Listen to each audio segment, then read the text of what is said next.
청하도다. 주의 이름으로 오시느니 곧 이스라엘 왕 시온하더라. 예수는 한 어린 아기를 보고 타시니 이는 복된 바 시온다. 두려워하지 말라. 보라 너의 왕이 안식기를 타고 오신다 한방 같더라. 제자들은 처음에 이 일을 깨닫지 못하였다가 예수께서 영광을 얻으신 후에야 이것이 예수께 대하여 기록된 것인가 사람들이 예수께 이같이 한 것이니 생각나더라. 나사렛 너희가 불러내어 주님께서 살리실 때 함께 있던 무리가 증언하니라. 이에 우리가 예수를 맞으는 이 표적 행하심을 들었습니다. 바리새인들이 서로 말하되 볼지어다 너희 하는 일들이 쓸데없다. 돌아온 세상이 그를 까부르가 하니라. 아멘. 목사님 나오시겠습니다.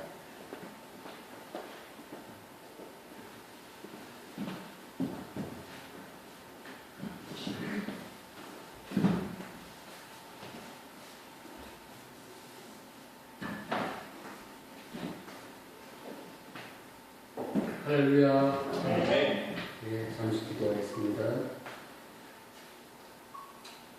사랑과 은혜가 충만하신 하나님 아버지, 주님의 전에 나와 주님께 영광과 감사와 찬양을 드립니다. 주님, 이제 그 고난의 길을 가시는 주님을 바라보며 저희가 그 길을 가야 하며 저희는 늘 주님 복만 바라고 안위만 바라고 아버지 형통만 바라는 그런 주님의 아버지 정말 못된 자녀들이었습니다. 주님께서 이제 저희의 마음에 오셔서 좌정하여 주시고 이 시간이 우리의 마음에 다시금 결단하는 시간을 허락하여 주시고 아버지 오직 주님만을 따르는 자를 다 될 수 있는 시간을 허락하여 주시옵소서. 오직 이 예배 온전히 주님께만 드려지기를 간절히 원하며 오직 주께서만 영광 받으시기를 간절히 원합니다. 아멘. 우리 주 예수 그리스도 이름으로 기도하옵나이다. 아멘. 예. 네.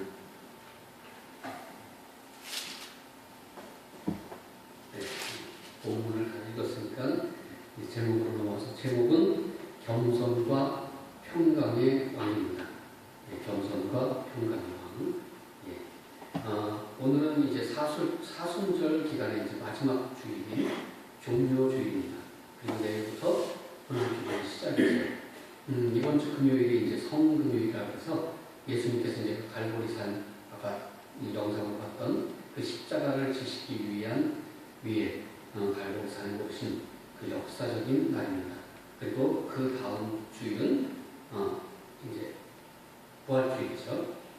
우리가 알고 있는 이제 종료주일이라는 것은 예수님께서 공생의 기간 마지막에 많은 사람을 위하여 십자가에서 죽으시러 예루살렘에 입성을 하십니다. 예루살렘에 오신 지는 공생의 3년 기간 동안에 한 3번 정도 예루살렘에 오세요. 대부분은 갈릴리 지방에서 사역을 하시다가 그 6월절 기간만 이제 예루살렘의 그 성전에 오시기 위해 오셨던 거죠. 수많은 사람들이 종려나무 가지를 흔들면서 또 종려나무 가지를 길에 깔면서 호산나 호산나 하는 예수님을 찬양하던 그날을 기념하는 주일이라고 합니다. 예수님께서 6월 절기를 지내시기 위하여 제자들과 함께 예루살렘에 오셨습니다. 이렇게 예수님께서 예루살렘에 입성하신 그 주 금요일에 십자가에 달려 죽으셨는데 그날이 정확히 6월절입니다. 예. 6월절은 또 무슨 날입니까? 구약시대 때 모세를 통해서 출애굽할 때 애굽에 내린 죽음의 재앙으로 어린 양을 잡아 그 피를 문설주에 발라 그 죽음의 재앙을 넘어가게 하셨던 것을 6월절이라고 그러죠. 그 6월절 어린 양은 예수님의 모형이었어요. 그죠? 그 예표. 그 어린 양을 잡은 날 하나님께서 자기 아들을 다시 잡으신 거예요. 고린도전서 5장 7절에 보면 너희는 누구 없는 자인데 새덩어리가 되기 위하여 묵은 누구를 내버리라 우리의 6월절 양 곧 그리스도께서 희생되셨느니라 라고 해요. 예, 바울이 바로 그 어린 양, 6월절 어린 양이 예수 그리스도이심을 얘기하고 있는 거죠. 죄송합니다. 예수님을 예표하는 6월절 어린 양을 그 작은 날, 바로 그 6월절 날 예수님을 잡으셨어요. 그 6월절은 구약시대 때 자기 죄를 대속하기 위해서 제물을 항상 드리는 날로 정해진 날이에요. 그래서 그 6월절 날 양들이 무수히 많이 죽어나갔고 사람들의 죄를 위해서 죽었던 날, 바로 그날 예수님이 돌아가시는 거죠. 잡으시는. 그것이 바로 하나님의 경륜입니다. 그렇게 며칠 후면 십자가를 지실 것인데 왜 마지막 예루살렘에 들어가실 때 나귀 새끼를 타고 이런 환영식을, 그 이벤트를 하셨을까 하는 거예요. 물론 성경은 기록된 대로 행하기 위해서라고 하셨어요. 무엇을 기록한 대로 행하셨다는 말씀인가요? 그럼 나귀 새끼를 탄 그 이벤트를 행하셨던 그 사람들로 하여금 광적으로 환영을 받으시며 입성하신 그 진정한 뜻은 어디 있는지, 왜 그렇게 광적으로 예수 그리스도께서 환영을 받으셨어야 하는지, 나귀 새끼를 왜 타셨는지, 하나님께서 이 입성식을 행하신 뜻과 우리에게 주시는 메시지는 어디에 있는지 그 의미를 알아보면서 은혜를 나누고자 합니다. 예수님의 3년 공생 기간 동안에 메시아를 믿고 따르는 많은 무리들이 있었죠. 그 무리들에게 여러 기사와 이적들을 예수님께서 보이셨어요. 그죠? 오병이어의 기적 후에는 예수님을 뭐라 그래요? 군중들이 우리를 그렇게 먹이신 그 예수님을 왕으로 추대하자라는 소리까지 나왔어요. 최종적으로 예수님께서 그 제자들을 따르는 무리들과 함께 예루살렘에 들어가십니다. 능력과 기회가 있는 한 젊은 청년 리더자가 수많은 추종자들과 함께 예루살렘에 입성을 해 다른 사람에게 어떻게 비춰졌을까요? 그 모습이. 예루살렘은 당시 유대 지역의 가장 큰 중심 도시였고 정치적 중심지이기도 합니다. 그런 곳에 많은 추종자들과 함께 들어갑니다. 혁명적 구테타의 이미지가 아마 비춰졌을 거예요. 그죠?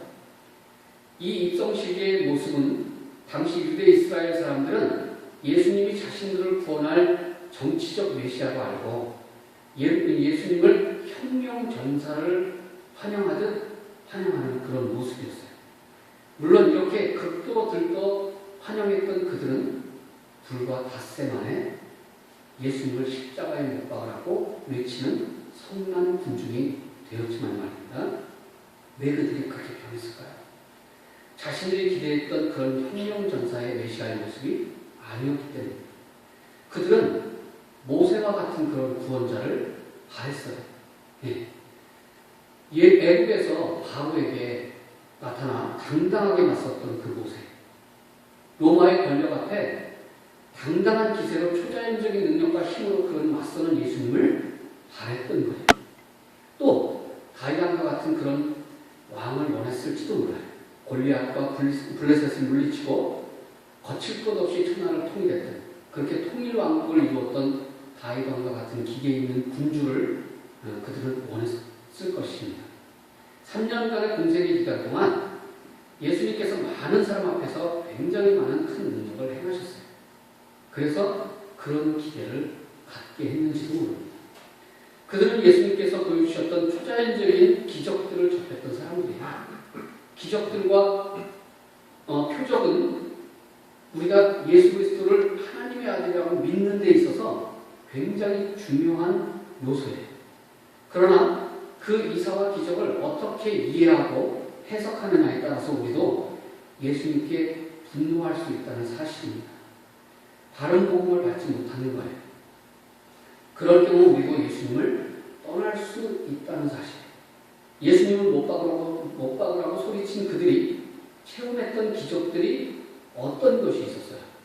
마태복음 11장 5절에 보면 맹인이 보며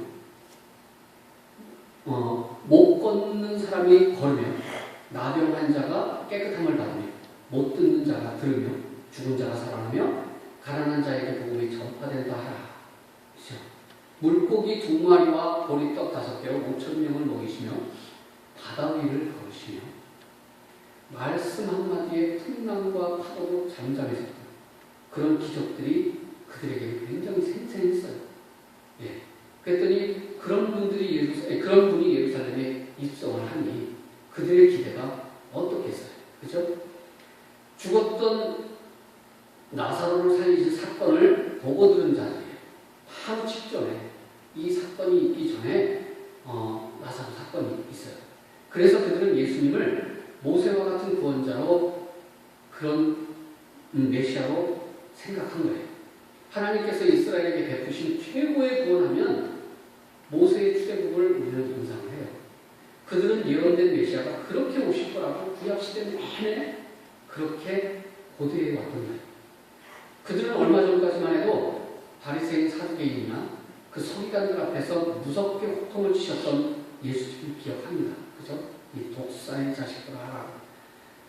그런데 잡히시던 예수님은 그날 밤 그 기세는 온데간 데 없고 아무 기적도 일으키지 않고는 그냥 때리면 뺨을 맞고 침뱉음을 당하고 살점이 떨어져 나가는 채찍질을 당하는 그런 무능력한 예수님을 보면서 그 군중들은 화가 나기 시작한 거예요. 자신들의 기대를 한순간에 무너뜨린 것에 대한 분노가 일어나는 것입니다. 사람들은 자기의 기대치가 보상받지 못할 때 분노가 일어난다고 합니다. 우리도 그렇지 않습니까? 자식이 나가서 아이들에게 맞고 들어오면 다치지 않았냐고 위로해 주는 것이 아니라 도리어 왜 맞고 다니냐고 하면서 화가 나서 또 때립니다. 그 아이는 밖에서 맞고 집에서 또 맞죠. 네, 2번 죽습니다. 힘과 권력에 맞서지 못하는 예수님을 보고 더욱 화가 난 것입니다. 그렇게 군중들은 무너진 기대로 인한 분노로 5일 전에 그렇게 호산나 호산나 하며 종려나무 가지를 흔들며 환호하던 그 열광했던 그들이 이제는 예수를 십자가에 못 박으라 소리를 지르는 성난 군중이 되었던 것입니다. 우리가 신앙 고백을 하죠. 아까도 신앙 고백을 했는데 사도신경을 보면 예수님께서 본디오 빌라도에게 고난을 받고 십자가에 못 박힌 것으로 되어 있지만 사실은 누가 못 박은 거죠? 다름 아닌 유대 이스라엘 군중들이 못 박은 것입니다. 하나님의 백성이라고 하는 자들. 그런데 그 군중인 이스라엘 백성은 사실 누구를 지칭하는 거죠? 영적 이스라엘인 지금의 바로 나를 얘기하는 거죠. 내가 바로 예수님을 못 박은 자입니다. 내가 예수님을 믿지 않을 때 예수님을 못 박은 그런 삶을 산 것은 지금도 당연하지만 지금 예수님의 십자가의 은혜를 한껏 누리는 삶을 살고 있는 지금에도 우리의 기대에 어긋난다고 내 기대를 채워주지 않으셨다. 주님을 원망할 때가 많습니다. 나는 주님을 믿는다고 매일 주일마다 교회에 나와 예배드리고 수요 집회니 금요 철야니 때로는 새벽 기도까지 헌신과 봉사까지 거기에다 11조의 감사헌금까지 꼬박꼬박 드렸는데 나에게 돌아오는 것은 복과 형통이 아닌 환난과 고난으로 나의 인생이 꼬여갈 때 하나님을 향해 원망하고 왜 나에게 이렇게 하시냐고 대들 때가 많습니다. 이것이 복음의 본질을 알지 못하고 복음의 엎드기만 볼 때 생기는 오해예요. 그렇게 성난 군중들의 분노와 함성에 도살장에 끌려가던 어린 양처럼 변명 한마디 없이 또한 아무 저항도 없이 그렇게 십자가에 달리셨습니다. 최소한 우리가 겉으로 볼 때는 말이에요. 나사렛의 한 청년의 전사가 혁명을 일으킬처럼 군중을 몰고 다니면서 다시 그 군중에 의해서 십자가에 처참한 최후를 맞이했어요. 아무것도 이루지 못한 완전한 패배처럼 보였습니다. 그러나 그의 중심은 겸손의 왕이요 평강의 왕으로서 완전한 승리를 이루신 죽음이라는 사실입니다. 그러면 예수님께서 오늘 본문에 보면 하필 왜 어린 아기를 다시 군중들에게 왜 또 환영식을 받고 예루살렘에 입성식을 하신 하나님의 의도가 어디에 있을까? 정확히 왜 빌라도가 아닌 환영하는 군중에 의해서 십자가에 못 박혀 죽으셔야만 했는가? 예. 요한복음, 이거 제가 공개해야 되는데, 잘 안 되네요. 네, 군중에 의해서 환영하는 입성식을 했고, 왜 환영받는 군주에 위해서 죽어야만 하십니까? 요한복음 12장 1절에 보면 유대인의 명절인 6월절이 지금 되어가고 있죠.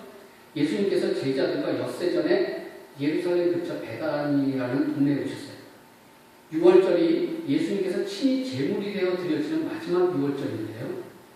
그리고 오늘 본문 요한복음 12장 12절에 보면 그 이튿날에는 명절에 온 큰 무리가, 명절이니까 온 큰 무리가 예루살렘에 다 모였죠.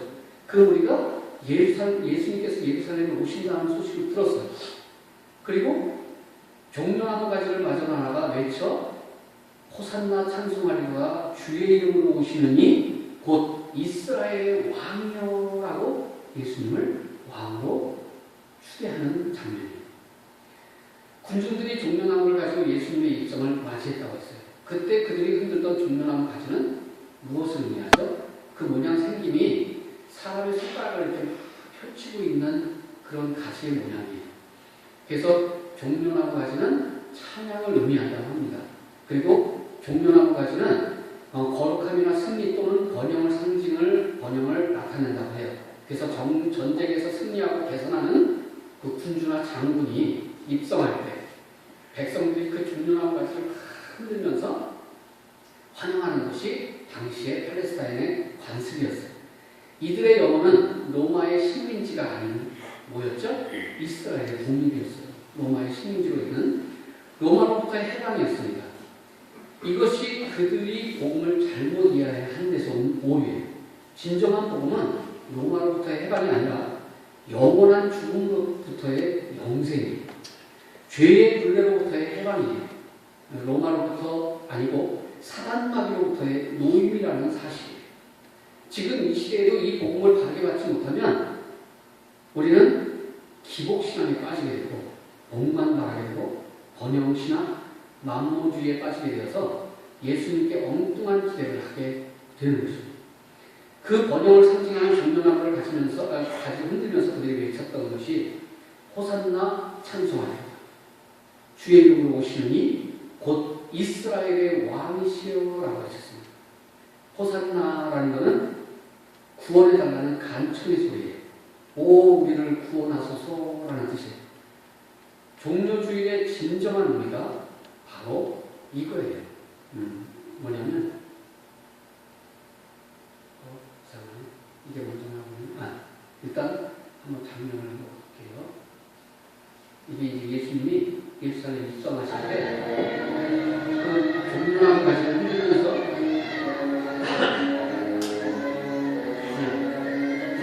환영하던 모습. 그 수많은 군중들이 마귀를 타고 들어오시는 예수님을 환영합니다. 호산나면서 종려주일의 진정한 의미가 바로 6월절을 지내기 위해 모여든 수많은 군중들 백성들이 예수님을 이스라엘의 왕으로 환영하고 맞이하고 추대하고 인정하는 예수님께서 이스라엘 왕으로 등극하는 큰 의미가 있는 날이에요. 이것이 지금 의미로 보자면 뭐죠? 이것이 나의 마음에 왕으로 오셔서 나의 주인이 되어주세요라고 하는 영접의 의미를 갖는 것입니다. 이스라엘 왕으로 나의 왕으로 받아들이는 엄청난 사건이에요. 우리는 영적 이스라엘이죠. 이 사건은 반드시 있어야 하는 거예요. 그냥 간단한 이벤트성이 아니라 이 영접의 의미가 없으면 예수 그리스도는 이스라엘의 왕으로 등극할 수가 없어요. 그래서 반드시 있어야 하는 사건이에요. 그래서 그 일을 벌이셨던 거예요. 구원받은 백성, 하나님의 백성이 되기 위해서 이 시대에도 우리는 예수 그리스도를 영접하는 사건이 반드시 있어야 해요. 예수님께서 이 땅에 만왕의 왕으로 탄생을 하셨지만 아무도 몰라요. 그렇죠? 탄생하실 때 동방박사와 목자들에게 예물을 받고 경배를 받으셨지만 공식적으로 왕으로 추대된 적이 없어요. 도리어 그 소문을 들은 헤롯 왕이 유대인의 왕이 나신다는 소식을 듣고는 베들레헴 근방에 2살 어린아이를 싹 죽이는 그런 사태까지 벌어졌죠. 그래서 예수님은 스스로 메시아이심조차도 감추어야 했어요.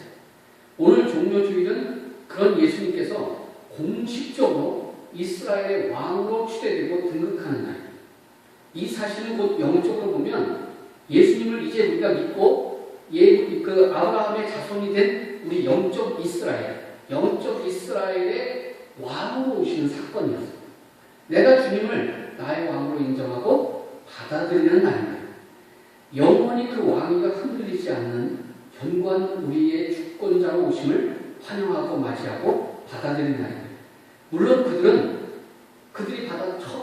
군중들이 받아들였던 마음은 본질과는 달랐어요. 그죠?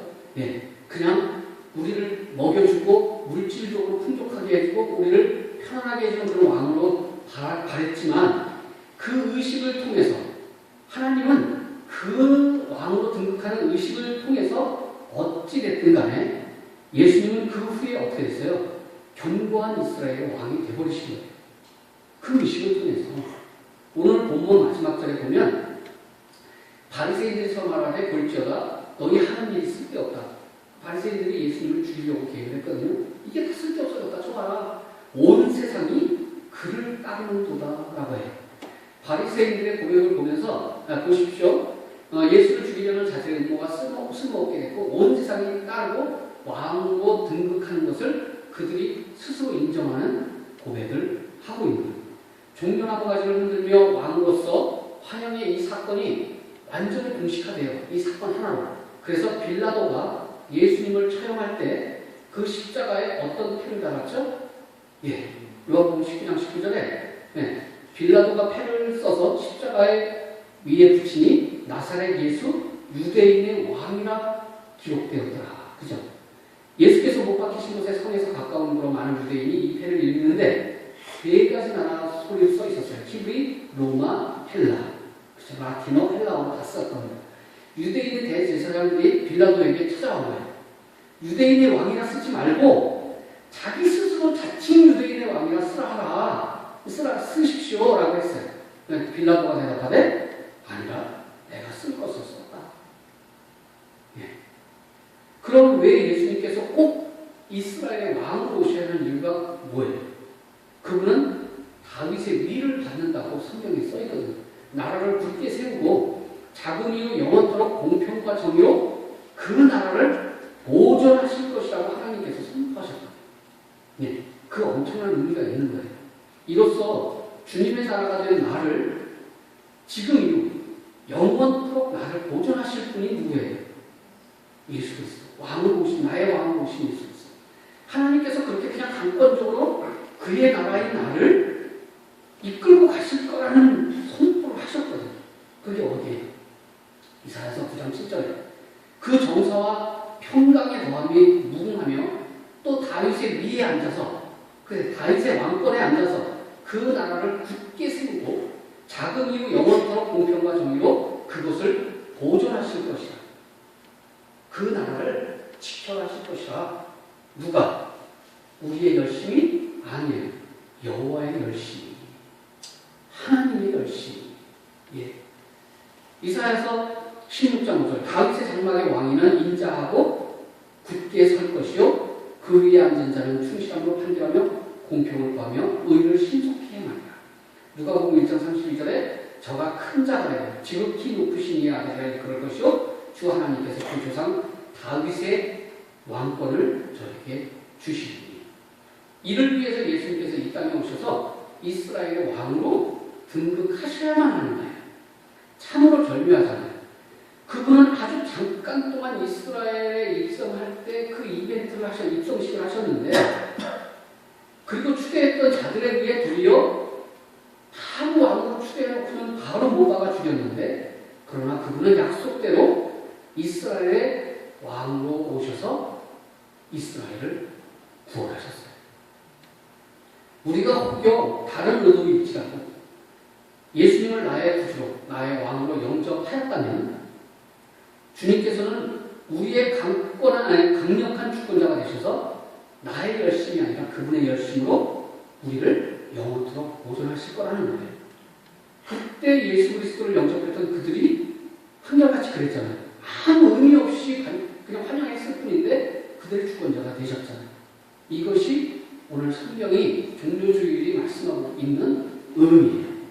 그러므로 그분을 나의 왕으로 나의 주인으로 영접하는 사건은 그 작정과 결단은 매우 엄청나게 중요한 사건이에요. 아직 영접기도 안 해보신 분 있으시면 한번 손 들어보세요. 저도 굉장히 늦게 영접도 됐어요. 네, 36대. 36? 아니요. 36이 아니라 40 정도 가서. 네. 한참 사업할 때 길거리 가다가 그 트럭에서 뭐 이렇게 생선 같은 거 파는 아저씨한테 영접기도를 받았어요. 네, 영접기도 했냐고 나한테 물어보고. 그래서 만약에 그 영접기도를 하는 사람이 한 사람이라도 있으면 오늘 하려고 했는데 손을 드시는 분이 한 명도 없으니까 오늘 그냥 넘어가고, 네, 안 했다면 그 영접기도를 하시기 바랍니다. 왜냐하면 나를 주권적으로 끌고 가시는 왕을 받아들이는 날이에요. 두 번째 의문사항입니다. 왜 또 그 예수님께서 이스라엘 군중에 의해서 죽임을 당해야만 했느냐? 구약 제도에 보면은 내 죄를 용서받기 위해서 속죄제를 드려요. 6월절날 속죄제를 드려요. 그 속죄제를 드릴 짐승을 끌고 가요. 네, 죄 없는 짐승을 성막에 데리고 오죠. 그리고 그 짐승에게 제사장과 그 짐승을 끌고 온 죄인이 그 짐승에게 같이 안수를 해요. 그럴 때 제사장이 선포를 합니다. 어떤 선포를 하냐면 이 사람의 죄를 이 죄 없는 짐승이 다 뒤집어 씁니다. 그리고 대신 죽습니다라는 선포를 하죠. 예. 그리고 난 다음에 그게 이제 죄를 전가시키는 거예요. 사람의 죄를 동물에게 전가시키는 선포를 하고 반드시 그 동물을 누가 죽여야 돼요? 네, 죄인이 죽여야 돼요. 끌고 온 사람이 그 성막 뒷뜰로 데리고 가서 배를 가르고 다 자르고 각을 끄고 그 창자를 다 꺼내고 이 작업을 누가 하는 거냐면 그 죄인이 하는 거예요. 예. 왜 그걸 시켰을까요? 네가 그렇게 죽을 죄인이라는 사실을 하나님께서 체험케 하시는 방법이에요. 예. 그리고 나중에 그 피를 받아서 갖다 주면 그 피를 단 사면에 뿌리고 그 동물을 각을 끈 동물을 번제단에 올려서 그 성막 안에서 불을 태우는 작업을 하는 것은 누가 해요? 제사장. 그죠? 죽이는 작업은 죄인이 합니다. 이 규례대로라면 예수님을 죽인 사람은 누가 되어야 돼요? 바로 속죄를 받게 될 이스라엘이에요. 이스라엘 백성이 그 당사자 죄인인 거예요. 그죠? 예수님께서 이스라엘의 죄를 사하기 위해 이 땅에 오신 거지 다른 사람의 죄를 사하기 위해 온 게 아니거든요. 영적 이스라엘의 죄를 사하기 위해서 또 이스라엘의 죄를 사하기 위해서 두 가지가 다죠. 네. 그 이스라엘 백성이 그 당사자가 되는 것이기 때문에 예수님은 이스라엘의 죄를 대속하는 제물이시기 때문에 그래서 반드시 누구에 의해 죽임을 당해야 된다고요? 바로 이스라엘 백성에 의해 죽임을 당해야 됩니다. 확인해 볼까요? 빌라도가 다시 밖에 나가 말하되 보라 이 사람을 데리고 너희에게 나오니 이는 내가 그에게 아무 죄도 찾지 못한 것을 너희에게 알게 하려 합니다. 대제사장과 아랫사람들이 예수를 보고 소리질러 이르되 십자가에 못 박으소서 십자가에 못 박으소서 하는 사람. 빌라도가 이르되 너희가 친히 데려다가 십자가에 못 박으라. 나는 그에게 죄를 찾지 못하리라. 예. 그리고 이튿날 유월절에 준비일이요 때는 제6시라 빌라도가 유대인들에게 이르되 보라 너희 왕이로라. 그들이 소리 지르되 없이 하소서. 그러니까 왕으로 안 하겠다 이거예요. 예. 그를 십자가에 못 박게 하소서. 빌라도가 이르되 내가 너희 왕을 십자가에 못 박으랴? 대제사장들이 대답하되 가이사 외에는 우리에게 왕이 없나이다. 하나님을 부정하는 거죠. 하니 이에 예수를 십자가에 못 박도록 누구에게 넘겨줬다고요? 그들에게, 이스라엘에게 넘겨준 거예요. 예. 그리고 마태복음에는 또 이렇게 섞여 있어요. 이 장면이 사복음서에 다 기록되어 있는데 빌라도가 이르되 어찌미냐 무슨 악한 일을 하였느냐 그들이 더욱 소리 질러 가라되 십자가에 못 박아야 하겠나이다 하는 사람. 빌라도가 아무 숟가도 없이 도리어 밀란이 나려는 것을 보고 물을 가져다 배아에다 물을 가져다가 무리 앞에서 손을 씻으며 이르되 이 사람의 피에 대하여 나는 무지하다. 나 이 사람 죽이고 싶은 마음 없는데 너희들이 죽이라고 그러니까 어쩔 수 없이 내어 주는데 나는 무지하다. 너희가 하라. 이 피에 대하여 너희가 하라. 백성들이 다 대답하여 이르되 그 피를 우리와 우리 자손에게 돌릴지어다. 그렇죠. 자손에게 돌려야 돼요. 그 피로 인하여 우리가 속죄함을 받았으니까 이게 맞는 얘기예요. 그죠? 엉뚱하게 그 피가 자손에게 돌려와가지고 이스라엘이 600만이 죽었다고 얘기하는데 그럴 수도 있겠지만 이 고백의 사실은 그 피에 그쵸 은혜를 받기 위해 우리에게 돌리라는 그 고백이 있어야 됩니다. 이에 바라바는 그들에게 놓아주고 예수는 찢찢하고 십자가에 못 박게 넘겨줍니다. 이처럼 사복음서 모든 기록에서 빌라도는 예수님을 놓아주려고 했으나 이스라엘 백성들이 부득불 예수님을 못 박아주게 하겠다고 사실을 성경이 다 명시하고 있어요. 왜 그걸 기록하고 있겠느냐 합니다. 화목제물인 예수님께서 자기들의 죄를 전가시켜 속죄함을 받아야 할 자들이 바로 언약의 이스라엘 백성이기 때문인 거예요. 그들이 예수님을 죽이는 직접적인 원인이 되어야 되기 때문인 거예요. 그러므로 영적 이스라엘인 우리도 또한 예수님을 못 박은 자가 되어야 돼요. 못 박은 자. 빌라도가 죽인 것이 아니에요. 그래서 예수님을 못 박은 자가 바로 내가 되어야 합니다. 예수님이 내 죄를 전가받은 바로 화목제물이시기 때문입니다. 그래야 내가 죄사함을 받을 수 있는 거예요. 빌라도가 죄사함을 받는 게 아니거든요. 그래서 빌라도는 손을 씻은 거예요. 예, 나는 저 죄가 뭐하나. 우리는 사도신경에서 본디오 빌라도에게 고난을 받아 십자가에 못 박혀 죽으시고 신앙 고백을 해요. 이 신앙 고백은 사실 고쳐줘야 돼요. 잘못된 거죠. 비성경적입니다. 사도신경에서 이 부분이 고쳐져야 됩니다. 그리고 지금 이 시대에는 온 세계를 다 뒤져봐도 예수님은 정부가 없어요. 그죠? 그런데 그 정부 없는 예수님의 나라는 이사야의 예언처럼 세계 곳곳에 건재해요. 너무도 그것도 강제가 아닌 자발적 순종에 의해서 말입니다. 예언의 말씀대로 그분의 나라는 견고합니다. 죽도록 충성하는 예수 그리스도의 나라. 그것이 뭐예요? 교회. 예. 본문 19절에 온 세상이 저를 쫓는다는 그 바리새인의 고백이 지금도 완벽하게 이루어집니다. 그런데 그분은 우리의 어떤 마음으로 오셨죠? 우리의 어떤 축복함자로 오셨느냐? 이것이 이것을 위하여 오늘 본문 16절에 보면 제자들이 처음에 이 일을 깨닫지 못했다고 했어요. 예수님이 돌아가시고 나서 부활하신 후에 영광을 얻으신 후에야 구약에 기록된 이 성경의 말씀이 예수님에 대하여 기록된 것임을 알게 된다. 그리고 왜 군중들이 그렇게 환영하던 군중들이 예수 그리스도를 죽여야 했는지도 알게 된다. 생각났다라는 거예요. 예수님이 이 예루살렘 입성하는 사건에 대해서 그쵸 알게 됐던 이 한 가지 예수님께서 왜 이렇게 한 줄도 알게 돼요. 이 말씀이 어디에 기록된 말씀이라고요? 아까 목사님이 이미 쫙 한번 읊어주셨어요. 종료주일에 대한 내용을 바로 예수님이 오시기 700년 전에 스가랴 선지자가 예언한 기록된 말씀이에요. 여기를 보아야만 종료주일의 진정한 의미를 종료주일의 진정한 의미를 알 수 있는 거예요. 어떤 마음으로 오셨는지 우리에게 어떤 마음으로 오셨는지 한번 보겠습니다. 이 내용이죠. 아까 목사님이 읽어주셨던 게 시온에 따라 크게 기뻐할지어다 예루살렘에 따라 즐거이 부를지어다 보라 너의 왕이 너에게 임하나니 그는 공의로우시며 구원을 베푸시며 겸손하셔서 나귀를 타시나니 나귀의 작은 것 곧 나귀 새끼니라. 내가 에브라임의 병거와 예루살렘의 말을 끊겠고 전쟁하는 활도 끊으리니 그가 이방 사람에게 화평을 전할 것이요 그의 통치는 바다에서 바다까지 이르고 유브라데 강에서 땅끝까지 이르리라. 여기까지만 보겠습니다. 먼저 예루살렘의 왕으로 임할 것인데 그의 공의로우며 우리에게 구원을 베푸시며 나귀 새끼를 탈 만큼 겸손하시다는 거예요.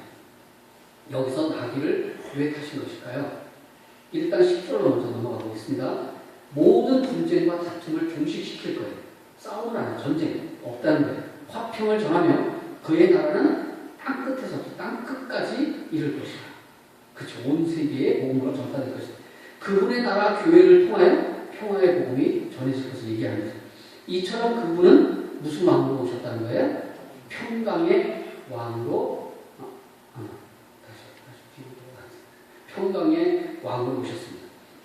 예수님께서 힘이나 무력으로 정복하러 이 땅의 왕으로 오시려 했다면 뭐 타고 오셔야 되는 거죠? 말을 타고 오셔야 되는 거예요. 예, 나귀가 아니라. 아니, 말이 아닐지라도 뭘 타셔야 되냐면 나귀 어미를 타셔야 됩니다. 출애굽에 보면 이스라엘 백성이 출애굽해서 가나안 땅으로 들어갈 때 말이 없었어요. 예, 말은 애굽 사람들만 가지고 있었거든요. 그래서 거기에 여호수아하고 갈렙이 타고 다니는 것을 보면 나와요. 나귀를 타고 다녔다. 예. 그러니까 최소 나귀를 타고 예수님께서 입성하셨다면 그들도 그때를 연상했을지도 몰라요. 그러나 나귀만 타도 구테타를 일으키려고 하는 그 예루살렘 입성으로 비춰질 텐데 뭘 타셨죠? 나귀 새끼. 장정을 태우면 나귀 새끼가 어떻게 해요? 그렇죠. 제대로 걷지를 못하는 거예요. 띠뚱띠뚱. 예, 우스꽝스러운 모습으로 예수님께서 입성하는 거예요. 그분은 10절에 보면 뭐라고 해요? 말을 끊겠다 말했거든요. 말을 없애겠다. 예, 전쟁을 없애겠다. 그러므로 예수님은 농사 지을 때 멍에를 매는 나귀를 타신 거예요. 그것도 힘에 붙여 띠뚱거리는 어린 나귀. 이는 무력으로 내가 지금 정치적으로 내가 지금 싸움하려고 내가 예루살렘에 입성하는 게 아니오라는 걸 보여주는 거예요. 평강의 왕으로. 예, 진짜 우스꽝스러운 모습으로 띠뚱띠뚱하는 거예요. 그래서 많이도 안 타셨어요. 짧게 타시고 바로 내리시죠. 겸손의 왕으로 나타나셨음을 보여주시죠. 예. 그리고 9장 11절로 10절에 보면 또 너로 말할진대 내 언약의 피로 말미암아 내가 너의 갇힌 자들을 물 없는 구덩이에서 놓았나니 갇혀있으나 소망을 품은 자들아 너희는 요새로 돌아올지라 하나님의 품으로 돌아올지라 내가 너희도 이르노니 내가 내게 갑절이나 갚을 것이라. 이 예언은 예수님의 십자가 사건을 말씀하시는 거예요. 예수님의 보혈의 피로 인하여 우리는 마귀가 파놓은 그 구덩이 올무에서 해방되는 거예요. 그 누구도 빼낼 수 없는 죄의 구덩이에서 예수님은 나에게 자유를 주실 것을 말씀하고 있는 거예요. 메시아를 소망하는 자들아 다 주의 품으로 들어오라. 그분이 요새로 들어오라. 원수를 갚으시겠다는 거예요. 이처럼 우리의 소망을 주러 오셨습니다. 두 번째로 여기까지 보면 왕으로 등극하시는 예수님께서 아이러니하게도 나귀 새끼를 또 타신 다른 메시지 여기까지 보고 다른 메시지 하나를 더 말씀드리겠습니다. 뭐냐면 출애굽 13장 10절 13절에 보면 너는 태에서 난 처음 난 모든 것을 내게 있는 가축의 태에서 난 너는 태에서 처음 난 모든 것과 내게 있는 가축의 태에서 처음 난 것을 다 구별하여 여호와께 돌리라. 수컷은 여호와의 것이니. 그러니까 초태생 사람의 아이나 동물의 초태생이나 하여간 초태생은 다 누구 거라고요? 하나님의 거. 나귀의 첫 새끼는 흔히 희한하게 13절에 뭐라고 해요? 나귀의 첫 새끼는 다 어린 양으로 대속하래요. 그렇지 아니하려면 대속할 어린 양이 없으면 그 목을 꺾을 것이며 너의 아들 중 처음 난 모든 자는 대속하라. 네. 그러니까 사람의 아들은 무조건 다 대속을 하고 양으로 대속을 하고 희한하게 그 많은 동물 중에 유독 나귀만 지금 지적하셔서 하나님께서 무슨 율법을 주셔요? 나귀 새끼만큼은 죽이지 말고 어떻게 양으로 대속하라. 네. 그런데 대속할 양이 없을 때만 그 나귀를 살려주지 말고 그냥 비틀어 죽여라. 이렇게 합니다. 사람이나 동물의 처음 난 것 거룩한 것이라 하나님의 것이라 말씀하는 내용이면 왜 초태생을 구별하여 하나님의 것이라고 말씀하고 계시죠? 왜 초대생을 하나님일 거예요? 출애굽할 때 하나님께서 열 번째 재앙 내리셨죠. 그때 애굽 지역에 있는 누구를 막론하고 애굽 사람뿐만 아니라 이스라엘 사람이든지 누구를 막론하고 사람이나 짐승의 첫 번째 난 초태생의 수컷들은 다 죽이시는 재앙을 내리셨어요. 그때 이스라엘의 사람이나 짐승의 초태생은 어떻게 살았죠? 6월절에 어린 양. 그 피를 문설주에 바르는 것으로 인해서 다 살았어요. 원래는 죽었어야 하는 건데 이스라엘 백성들 표에 있는 그 동물이나 가축이나 사람도 하나님의 은혜로 말미암아 살았어요. 그래서 그 초태생은 다 누구 거라? 내 거라 이제. 내 거라. 너희 원래 죽었어야 되는데 내 거라. 내가 살려줬으니 내 거라. 그래서 하나님의 것이 되는 거예요. 그렇다고 첫 아들 사람을 죽일 수는 없으니까 하나님께서 사람을 대속시키라는 거예요. 그런데 희한하게 그 나귀도 사람처럼 대속을 시키라는 거예요. 네? 그죠? 그렇지 않으면 목줄을 쪼개라. 목을 꺾고 죽이라는 거예요. 왜일까요? 왜 나귀만 그렇게 하셨을까요? 나귀를 누구로 얘기하시는 거예요? 이스라엘. 예. 나귀는 거룩한 짐승이 아니에요. 제물로 사용할 수 없는 짐승이에요. 신명기 레위기나 신명기에 보면 거룩한 짐승과 부정한 짐승을 구별하는 규례가 있어요. 율법이. 뭐예요? 발굽이 2개로 갈라진 데다가 되새김질을 하는 동물만, 이 2가지를 다 하는 동물만 거룩한 짐승이라는 거예요. 신명기 14장 7절에 보면 다만 되새김질을 하거나 되새김질만 하거나 굽이 갈라진 짐승 중에도 너희가 먹지 못할 것이 이것이니 곧 낙타와 토끼와 사반 그것들은 되새김질을 하나 굽이 갈라지지 아니하였으니 너희에게 부정하고 돼지는 굽은 갈라졌으나 되새김질을 못함으로 너희에게 부정하니 너희는 이런 것을 고기로 먹지 말 것이며 그 시체조차도 사체조차도 만지지 말 것이다. 나귀는 되새김질을 하지만 나귀는 되새김질을 해요. 그러나 발굽이 말처럼 통국이에요. 통국. 네. 부정한 것은 말도 마찬가지인데 왜 나귀만 그렇게 하라고 하셨어요? 바로 나귀는 죄인인 이스라엘을 지칭해요. 이스라엘을 지칭하는 내용이 성경에 몇 군데 나와요. 나귀는 이스라엘을 빗대어 말하는 모형이에요. 나귀처럼 부정한 이 이스라엘은 어린 양으로 대속받지 않으면 목을 꺾여 죽일 수밖에 없는 그런 상황에 놓여 있음을 지금 보여주고 계십니다. 나귀 새끼와 같이 이스라엘은 어린 양이신 예수님께서 대속해 주시지 않으면 구원해 주시지 않으면 죽게 되는 거예요. 그래서 예수님께서 구원해 주시겠다는 그 메시지를 담고 있는 거예요. 그래서 그 어린 양을 데리고 올 때 오늘 본문이 아닌 다른 데서는 벳세다의 맞은편 동네에 가서 그 어미와 같이 묶여있는 새끼를 풀어와라라고 얘기를 했어요. 그때 그 주인이 왜 풀어가냐라고 묻거든 주가 쓰시겠다. 그럼 풀어줄 것이다. 예.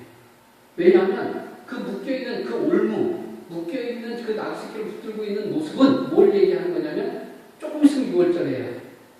이제 대속할 양이 없으면 바로 목 비틀려 죽을 어린 나귀 새끼였거든요. 그걸 예수님께서 풀어서 해방시켜 주시고 하나님께서 그 나귀의 멍에가 직접 되어주셔서 멍에로 타신 거예요. 그래서 예수님께서 그런 말씀하시죠. 나의 멍에를 메라. 내 멍에는 쉽고 가벼워. 예. 이스라엘의 멍에가 되어 스스로 멍에가 되어주신 그 메시지를 보여주시고 계십니다. 그래서 예수님은 우리에게 살 소망의 왕으로 오셨습니다. 스가랴서 9장 10절 이제 거의 다 끝나갑니다. 예. 내가 유다를 당기는 활로 삼고 에브라임을 키운 화살로 삼으니 시온에 내가 내 자식을 일으켜 헬라 자식을 치게 하며 너를 용사의 칼과 같게 하리라. 여호와께서 그들 위에 나타나서 그들의 화살을 번개같이 쏘아내실 것이며 주 여호와께서 나팔을 불게 하시며 남방 효리 바람을 타고 가시게 하실 것이다. 이 구절들을 보고 예수님께서 엄청난 메시아, 예, 정치적 메시아, 정말로 그 모세와 같은 메시아가 올 것처럼 사람들이 착각을 하는 거죠. 이 사실은 이 영적 해석은 뭐예요? 로마를 무너뜨리겠다는 게 아니라 여기서 얘기한 그 헬라를 무너뜨리겠다는 내용은 하나님이 악한 영들과의 싸움에서 하나님께서 나타나셔서 친히 악한 영들과 싸워주실 것이라는 거예요. 예, 전쟁에 능하신 하나님께서 능력으로 함께 하셔서 우리를 영적 싸움에서 능히 이기게 하실 거라는 우리의 능력의 주로 오시겠다는 말씀입니다. 하나님께서 악한 영들이 범접지 못하도록 하실 것이며 피를 주님의 보혈로 충만한 자들을 피로 충만한 자들은 성령의 취한 자가 되어서 항상 영적 싸움의 승리로 기뻐하며 즐거워할 것이라는 뜻이에요. 네. 여기 15절이네요. 네. 이를 다시 말씀드려서 성령의 충만함으로 승리의 즐거움과 기쁨이 넘치게 하실 것이라는 그런 말씀이에요. 주님은 우리에게 기쁨의 주, 기쁨의 왕으로 오시겠다는 거예요. 네. 구절은 지금 시간이 없어서 그냥 넘어갔습니다. 그리고 다시 스가랴서 16절. 예. 하나님 여호와께서 그들을 자기 백성의 양떼같이 구원하시니 그들의 멸류관의 보석같이 여호와의 땅에 빛나게 하시겠다. 예. 구원의 주, 보석같이 빛나게 하시는 영광의 주로 우리에게 오시겠다. 그리고 마지막 17절에 그의 형통함과 그의 아름다움이 어찌 그리 큰지 소년은 곡식으로 강건하며 처녀는 새 포도주로 그러하리. 우리의 영적 상태를 말씀하시는 거예요. 우리가 풍성함, 하나님의 은혜의 풍성함으로 살아갈 것을 얘기하시는 거예요. 예. 구원으로 가는 길을 형통하게 하시는 것입니다. 승리케 하시는 그런 구주로 오셨다는 거예요. 이렇게 6가지의 왕으로, 예.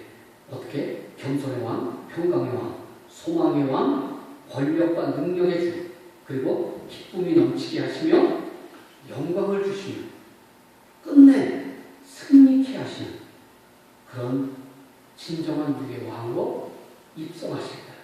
그 메시지가 바로 종료주일의 메시지입니다. 하나님께서 친히 말씀하시는 이 종료주일의 진정한 의미를 알면 우리의 구원을 우리에게 임하신 주님을 노래하지 않을 수가 없는 거예요. 내 열심이 아니라 하나님의 열심. 이 속에서 우리가 진정으로 받아야 할 종료주일의 메시지가 다름 아닌 예수님께서 이 땅에 오신 가장 으뜸은 우리를 다스리는 통치자로 오시겠다. 그걸 우리가 인식해야 돼. 우리에게 구원을 베푸시기만 하시고 오신 것, 그런 단순한 것으로만 오신 건데, 그냥 은혜만이 아니라 우리를 진정한 통치자, 우리를 강권적으로 이끄신 그분의 왕으로 오셨다. 이것이 종료주일의 진정한 의미예요. 통치자로 오신 예수님께서 우리를 철저히 굴복시켜 나가실 거예요. 우리가 삐뚤어져 하나님과 멀어져 가도 하나님께서는 징계하시고 때리시고 부르시고 하셔서 그분에게로 끝내 다시금 돌아오게 하셔서 예. 우리를 주님께로만 소망을 갖게 하시는 그런 자가 되실 것이다. 그런데 환호하던 군중들은 그 겸손과 화평이 싫다고 떠났었죠. 소망을 주께만 둘 수 없다고. 세상 것에 소망을 두고 싶다고. 그래서 그분의 통치를 받지 않겠다고 그분을 십자가에 못 박여 죽였어요. 우리도 그럴 때가 수도 없이 많을 거예요. 그러나 주님께서는, 우리 왕으로 오신 주님께서는 우리를 낮추셔서 그분의 통치 아래 있게 하실 주님. 우리도 그 선한 군주같이 나부터 되지 않게 위해서 되돌아가는 시간이 되었으면 합니다. 그리고 저부터 그 군중들처럼 그런 자임을 오늘 이 시간 회개합니다. 그분이 우리의 통치자가 되시기를 원하셔요. 그분이 나의 통치자가 될 때 나의 진정한 구원이 있는 거예요. 그분이 나의 통치자가 되지 않으면 우리는 구원받을 수가 없어요. 우리가 받을 것만 생각하는 것이 아니라 분명한 사실은 그분이 우리의 주인이시고 왕이시고 통치자를 모셨고 우리를 이끄실 거라는 사실. 예, 그래서 그분에게 철저히 굴복되는 우리의 삶이 되시기를 주님의 이름으로 축원합니다. 예, 기도드리겠습니다. 사랑과 은혜가 충만하신 하나님 아버지, 주님께서 오늘 종료주일, 주님께서 우리의 왕으로 우리 안에 임하시는 날이십니다. 우리가 주님을 나의 왕으로 영접하고 영접하는 날입니다. 주님께서는 이제부터 내가 싫다고 하여도 주님은 우리를 강권적으로 이끌고 가실 것입니다. 주님, 우리가 주님 앞에 맞기 전에 주님 앞에 자발적으로 나올 수 있는 은혜를 베풀어 주시옵소서. 항상 죄에 넘어져 맞고 주님께로 돌아오는 자가 아니라 그냥 주님 앞에 순복하고 순종하는 자들 될 수 있도록 주님 우리에게 결단의 시간을 다시금 허락하여 주시고, 지금까지 내 마음대로 살아왔던 것, 주님은 내 눈에 보이지 않으니 이렇게 살아도 될 거야 라고 생각했던 그 마음들을 다시금 정리하고 버리고, 오직 주님께서 이끄시는 그 우리의 주님 세미한 음성으로 이끄시는 주님의 말씀에 순종하며 따르는 자 될 수 있도록 주님 은혜를 베풀어 주시옵소서. 오직 주님만을 나의 구주로 모십니다. 우리 주 예수 그리스도 이름으로 간절히 기도하옵나이다. 아멘.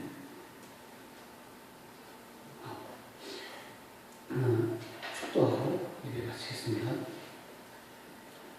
이제는 우리 주 예수 그리스도의 은혜와 하나님의 극진하신 사랑과 성령님의 감화 감동 역사 충만 교통 그리고 우리 안에 내주하심이 오늘 주님의 종료주의를 맞아 주님을 나의 왕으로 모시고 이제 주님 앞에 온전히 굴복하고 주님을 온전히 따르는 자 되겠다고 결단하는 주님의 권속들 위해 또 주원교회 위에 이제부터 영원히 함께 하시기를 축원하옵나이다. 아멘.